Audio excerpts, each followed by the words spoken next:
The last time Shirley Soucy had contact with her family was 1979. Shirley Soucy was a young woman. She had moved from Edmonton and then to Vancouver.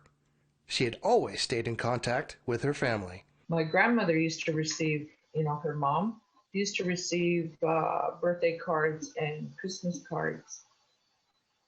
And they stopped. They just totally stopped. And my grandmother knew something had happened.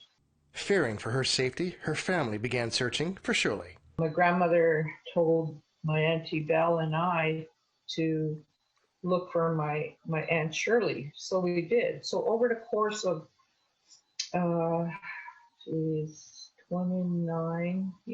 29 years, both my Auntie Belle and I would travel to Vancouver. We would go to the hostels, the graveyards, any place and anywhere that we could think. Shirley Soucy was no longer in Vancouver. She was living in Kern County, California. In July of 1980, her body was found. She was stabbed to death.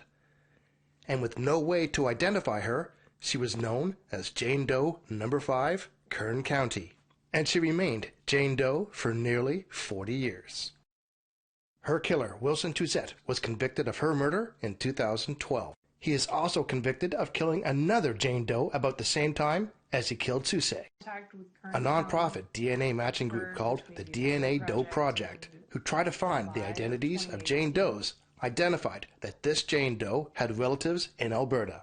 The project has helped identify more than 45 Jane Does since starting in 2017. In looking at all of her DNA matches holistically, we knew that our Jane Doe probably had parents who came from the same area in Alberta.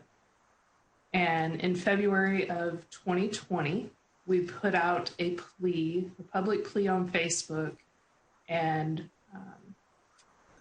we asked anyone that lived in that area if they might remember her, might recognize her. 10 days later, we were contacted by her niece, Violet, who said, "I believe this is my aunt." The DNA matched, and Violet Soucy had found her aunt after half a lifetime of looking. She says there were a flood of emotions.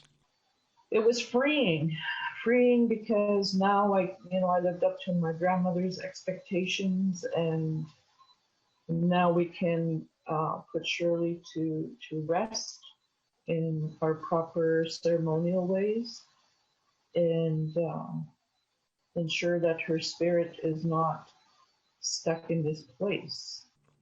Violet is hoping to bring her aunt's remains back home for a proper traditional ceremony after the COVID threat is over. Chris Stewart, APTN National News, Edmonton.